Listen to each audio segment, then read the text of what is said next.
Install చేసాం sir. Bore కి మంచినీళ్ళకి రెండుకి కలిపి ఒక ఎక్విప్మెంట్ ఉంది.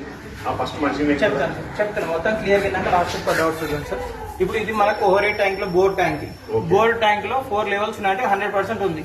25 × 1, 50 × 2, 75 × 3, 100 కాగా 4. 100% కాగానే మోటార్ ఆటోమేటిక్ గా ఆఫ్ అయిపోతుంది. అగైన్ ట్యాంక్ లో నీళ్ళు డౌన్ అవుతుంటే 50% కంటే తగ్గగానే మోటార్ ఆటోమేటిక్ ఆన్ అవుతుంది. ఏ మోటార్ ఆన్ అవుతుంది? ఫస్ట్ సంపు మోటార్ ఆన్ అవుతుంది. సంపు మోటార్ ఆన్ అయినప్పుడు సంపు నీళ్ళ పైన మంచినీళ్ళ ట్యాంక్ నిండిన తర్వాత దాని ఓవర్ఫ్లో వాటర్ వచ్చేసి బోర్ ట్యాంక్ లో పడుతుంది. బోర్ ట్యాంక్ నిండగానే బంద్ అయిపోతుంది. ఒకవేళ వాటర్ అయిపోయింది అనుకోండి సరిగా ఆఫ్ అయిపోతుంది. ఆఫ్ అయిపోయి బోర్ ఆటోమేటిక్ ఆన్ అవుతుంది. బోర్ ఆటోమేటిక్ ఆన్ అయ్యి బోర్ ట్యాంక్ లోనే పడుతుంది, మంచినీళ్ళ ట్యాంక్ లోకి రాదు. ఎందుకంటే మంచినీళ్ళ ట్యాంక్ అంటే కిందనే సెన్సార్ ఉంది కాబట్టి ఆటోమేటిక్ గా ఆఫ్ అయిపోతుంది. ఫస్ట్ ప్రిఫరెన్స్ ఎప్పుడైనా సరే మంచినీళ్ళ మోటరే ఆన్ అవుతుంటది.